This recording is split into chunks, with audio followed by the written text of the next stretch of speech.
wabarakatuh. Perkenalkan, nama saya Faisal Bisri Ali. Saya salah satu bagian dari kelompok 3. Saat ini saya akan membuat video presentasi untuk ujian tengah semester mata kuliah teknik kompilasi yang mempresentasikan tentang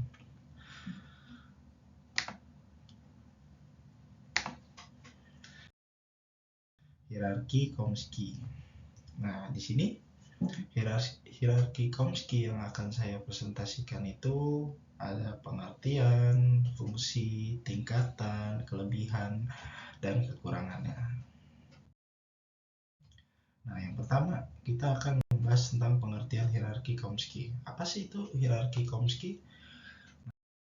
Nah, pengertiannya di sini hierarki Chomsky adalah sistem klarifikasi dalam teori bahasa formal yang mengelompokkan tata bahasa berdasarkan kompleksitas struktur gramatikalnya.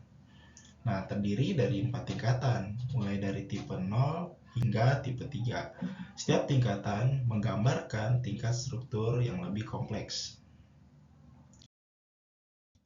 Nah, selanjutnya kita membahas tentang fungsinya, fungsi hierarki Chomsky.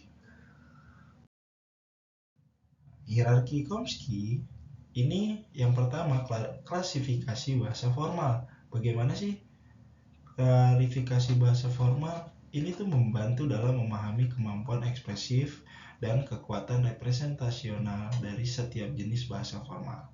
Nah, yang kedua, di sini ada membantu dalam analisa atau analisis komputasional dengan mengetahui tingkat hierarki mana suatu bahasa termasuk.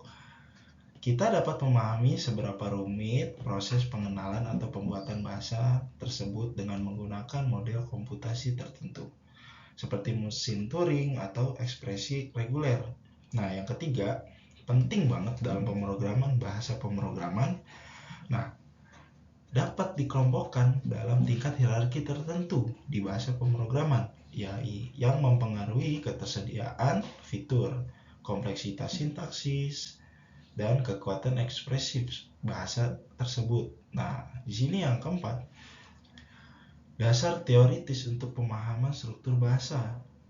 Ini tuh membantu dalam analisis bahasa alami dan bahasa buatan, serta memberikan wawasan tentang batasan-batasan dalam kemampuan bahasa manusia dan mesin untuk memahami dan menghasilkan teks. Dan yang kelima ini penting dalam kajian linguistik dan komputasi. Nah, hierarki Chomsky di fungsi yang kelima ini menyediakan kerangka kerja yang berguna bagi para peneliti dan ahli untuk mempelajari struktur bahasa dan komputasi secara sistematis, serta memperluas aplikasi mereka dalam berbagai bidang, termasuk pemodelan bahasa alami, pengembangan perangkat lunak, dan kecerdasan buatan. Nah, selanjutnya kita akan membahas tentang tingkatan hierarki Chomsky. Nah, tingkatan hierarki Chomsky di sini itu ada 4 tipe. Nah, dimulai dari tipe 0, lalu tipe 1, tipe 2, dan tipe 3. Ada apa aja sih di tiap tipe-tipenya? Di situ ada Turing Complete di tipe 0, tipe 1 Turing Decodable, dan tipe 2 Turing Recognizable, dan tipe 3 The Regular. Apa aja sih penjelasan tentang tipe-tipe hierarki Chomsky? Nah, di sini kita akan menjelaskan tipe 0, yaitu Turing Complete. Tingkat paling tinggi dalam hierarki ini mencakup bahasa yang dapat dihasilkan oleh mesin Turing. Nah, contohnya bahasa alami seperti bahasa Inggris, bahasa Indonesia. Bahasa-bahasa ini memiliki struktur sintaks yang sangat kompleks dan tidak terbatas. Mereka dapat menggambarkan semuanya, termasuk konsep abstrak dan ide-ide yang rumit. Nah, mesin Turing adalah model matematis ideal yang diperkenalkan oleh matematikawan Inggris Alan Turing pada tahun 1936. Mesin Turing adalah landasan teoritis bagi pemahaman kita tentang komputasi dan banyak konsep penting dalam teori komputasi seperti bahasa formal. Kompleksitas komputasi dan penghitungan dapat dijelaskan dan dianalisis dengan menggunakan model mesin Turing.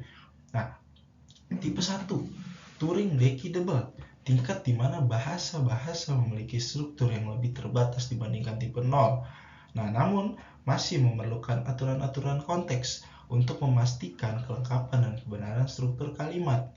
Nah, di sini contohnya bahasa yang digunakan untuk mendeskripsikan struktur tata letak dari kalimat dalam bahasa alami, misalnya dalam bahasa Inggris, aturan-aturan tentang urutan kata dan keterkaitan antar kalimat.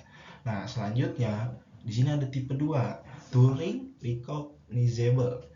Nah, tingkat di mana bahasa-bahasa dapat dinyatakan menggunakan aturan produksi konteks bebas yang merupakan tingkat struktur yang lebih terbatas dibandingkan tipe 1 nih. Nah, di tiap tipe itu ada tingkatan-tingkatannya. Nah, di tipe 2 ini, Turing Recognizable, contohnya itu bahasa yang dihasilkan oleh tata bahasa bebas. Seperti bahasa Python atau XML, aturan-aturannya dalam bahasa ini lebih terbatas daripada tipe 1, tetapi masih cukup kompleks untuk menggambarkan struktur data yang beragam. Nah, lanjut. Di tipe 3 ada reguler, tingkat terendah dalam hierarki yang mencakup bahasa-bahasa yang dapat diterima oleh otomata berhingga baik itu deterministik maupun non-deterministik, atau dapat dihasilkan oleh tata bahasa reguler seperti ekspresi reguler dalam pemrosesan teks. Contohnya apa sih? Contohnya bahasa yang dijelaskan oleh ekspresi reguler seperti bahasa dalam ekspresi matematika sederhana atau bahasa dalam pemrograman Perl yang sesuai dengan pola reguler sederhana. Nah, itulah penjelasan tentang tipe-tipe hierarki Chomsky. Nah, selanjutnya di sini kita akan membahas yang namanya kelebihan, karena di setiap bahasa itu pasti ada kelebihan atau kekurangan. Nah, di sini kita akan membahas tentang kelebihannya terlebih dahulu. Apa sih itu kelebihan hierarki Chomsky? Nah, hierarki Chomsky di sini kelebihannya itu klasifikasinya sangat jelas. Sangat jelas. Nah, klasifikasi yang jelas itu dimaksud menyediakan kerangka klasifikasi yang jelas untuk memahami kompleksitas tata bahasa. Nah, yang kedua di sini analisis strukturalnya. Struktural dari hierarki Chomsky memfasilitasi analisis struktural bahasa dengan menyediakan tingkat kompleksitas yang berbeda. Nah, selanjutnya di kelebihan hierarki Chomsky, pemahaman kemampuan bahasanya. Dengan memahami hierarki ini, kita dapat memahami lebih baik kemampuan ekspresif dari komputasional dari bahasa alami dan buatan. Nah, relevansi dalam pengembangan teknologinya, hierarki Chomsky juga relevan dalam pengembangan bahasa buatan. Nah, itulah kelebihan hierarki Chomsky.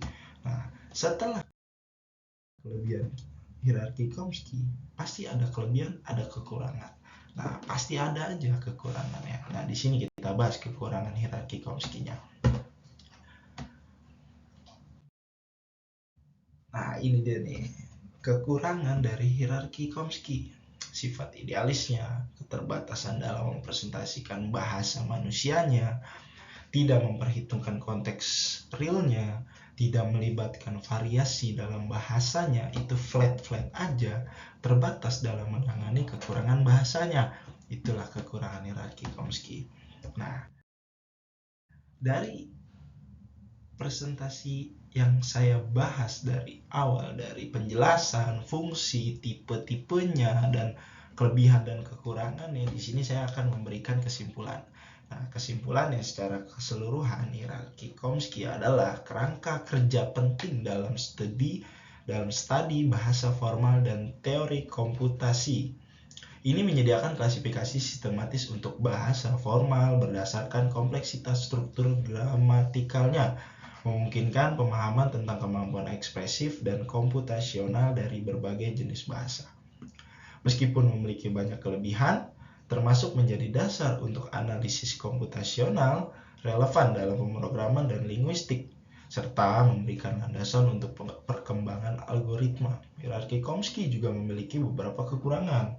Salah satunya adalah sifat idealisnya yang mungkin sulit diterapkan secara langsung pada bahasa-bahasa alami yang kompleks. Namun demikian, hierarki Chomsky tetap menjadi alat yang berharga dalam pemahaman dan analisis bahasa formal. Meskipun perlu diingat bahwa itu juga memiliki keterbatasan-keterbatasan tertentu yang perlu dipertimbangkan dalam aplikasinya. Nah, itulah kesimpulan dari penjelasan tentang hierarki Chomsky. Cukup sekian dari saya. Wassalamualaikum